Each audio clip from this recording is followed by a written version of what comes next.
যারা প্রতিটা দিন কম্পিটিটিভ এক্সামের জন্য প্রিপারেশান নিচ্ছেন তারা আমার এই চ্যানেলটি সবার আগে সাবস্ক্রাইব করে রাখতে পারেন। তার কারণ হলো আমার এই চ্যানেলে প্রতিটা দিন নিত্য নতুন কম্পিটিটিভ এক্সামের প্রশ্ন ও উত্তর সম্পর্কে প্রতিদিন আলোচনা করা হয়।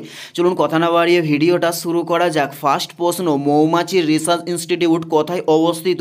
উত্তরটি হলো পুনেতে মৌমাছির রিসার্চ ইনস্টিটিউটটি অবস্থিত। নেক্সট প্রশ্ন, কোন রাজ্যে সর্বাধিক সেচের ব্যবস্থা করা হয়? উত্তরটি হলো তামিলনাড়ু রাজ্যে সর্বাধিক সেচের ব্যবস্থা করা হয়ে থাকে। উত্তরটি হলো তামিলনাড়ু রাজ্যে। নেক্সট প্রশ্ন, ম্যালেরিয়া রোগের প্রতিষেধক কি? উত্তরটি হলো সিনকোনা ম্যালেরিয়া রোগের প্রতিষেধক। উত্তরটি হলো সিনকোনা ম্যালেরিয়া রোগের প্রতিষেধক।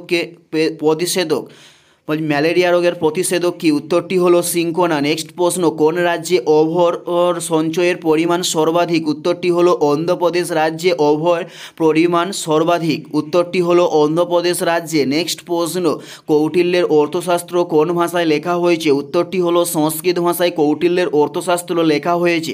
উত্তরটি হলো সংস্কৃত ভাষায় কৌটিল্যের অর্থশাস্ত্রকে লেখা হয়েছে। নেক্সট প্রশ্ন, কোন ইউরোপীয় বণিকরা প্রথম ভারতে আসে? উত্তরটি হলো পর্তুগিজ ইউরোপীয় বণিকরা প্রথম ভারতে আসে। উত্তরটি হলো পর্তুগিজ ইউরোপীয় বণিকরা প্রথম ভারতে আসে। নেক্সট প্রশ্ন, বাংলাদেশের প্রচলিত মুদ্রার নাম কি ছিল? উত্তরটি হলো টাকা ছিল বাংলাদেশের প্রচলিত মুদ্রার নাম। উত্তরটি হলো টাকা ছিল বাংলাদেশের প্রচলিত মুদ্রার নাম। নেক্সট প্রশ্ন, কোষ প্রধানত কয় প্রকার? উত্তরটি হলো কোষ প্রধানত দুই প্রকার।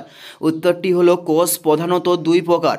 কোষ প্রধানত কয় প্রকার? উত্তরটি হলো কোষ প্রধানত দুই প্রকার। নেক্সট প্রশ্ন, বংশগতির সূত্র কে আবিষ্কার করে থাকেন? উত্তরটি হলো মেডেল বংশগতির সূত্র আবিষ্কার করে থাকেন। উত্তরটি হলো মেডেল বংশগতির সূত্রকে আবিষ্কার করে থাকেন। নেক্সট প্রশ্ন, যুক্তরাজ্যে প্রথম ভারতীয় শহীদ কে ছিলেন? উত্তরটি হলো মদনমোহন ধিংরা ছিলেন যুক্তরাজ্যে প্রথম ভারতীয় শহীদ।